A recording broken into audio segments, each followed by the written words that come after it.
आज हम आपको महाभारत से जुड़ी एक घटना बताते हैं जिसमें पांचों पांडवों ने अपने मृत पिता पांडु का मांस खाया था। उन्होंने ऐसा क्यों किया, यह जानने के लिए पहले हम पांडवों के जन्म के बारे में जानेंगे। पांडु के 5 पुत्र युधिष्ठिर, भीम, अर्जुन, नकुल और सहदेव थे। इनमें से युधिष्ठिर, भीम और अर्जुन की माता कुंती और नकुल व सहदेव की माता माद्री थी।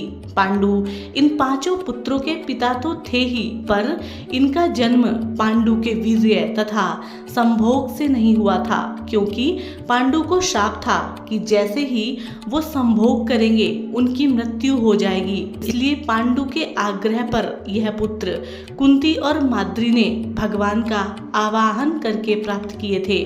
जब पांडु की मृत्यु हुई तो उनके मृत शरीर का मांस 5 भाइयों ने मिलकर खाया। उन्होंने ऐसा इसलिए किया क्योंकि यह स्वयं पांडु की इच्छा थी। चूंकि उसके पुत्र उसके वीर्य से पैदा नहीं हुए थे, इसलिए पांडु का ज्ञान कौशल उसके बच्चों में नहीं आ पाया था। इसलिए उन्होंने अपनी मृत्यु पूर्व ऐसा वरदान मांगा था कि उसके बच्चे उनकी मृत्यु के पश्चात उनके शरीर का मांस मिल बांट कर खा लें, ताकि उनका ज्ञान बच्चों में स्थानांतरित हो जाए।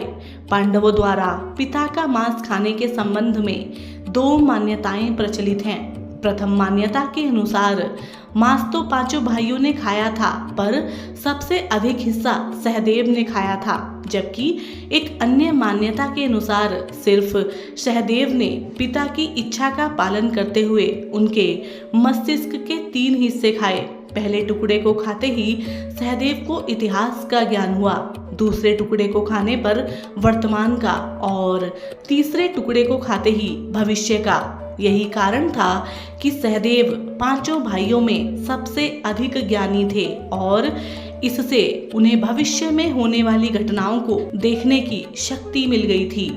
शास्त्रों के अनुसार श्री कृष्ण के अलावा वो एकमात्र शख्स सहदेव ही थे जिसे भविष्य में होने वाले महाभारत के युद्ध के बारे में संपूर्ण बातें पता थीं। श्री कृष्ण को डर था कि कहीं सहदेव ये सब बातें और लोगों को ना बता दे, इसलिए श्री कृष्ण ने सहदेव को श्राप दिया था कि यदि उसने ऐसा किया तो उसकी मृत्यु हो जाएगी। तो साथियों, हम उम्मीद करते हैं आज की ये पौराणिक जानकारी आपको अवश्य पसंद आई होगी, और यदि आपके कोई सुझाव या विचार हैं तो आप हमें कमेंट के माध्यम से अवश्य बताएं। हम आपसे मिलेंगे एक और प्राचीन कहानी या फिर किसी प्राचीन मंदिर की कहानी के साथ। तब तक के लिए नमस्कार, जय हिंद।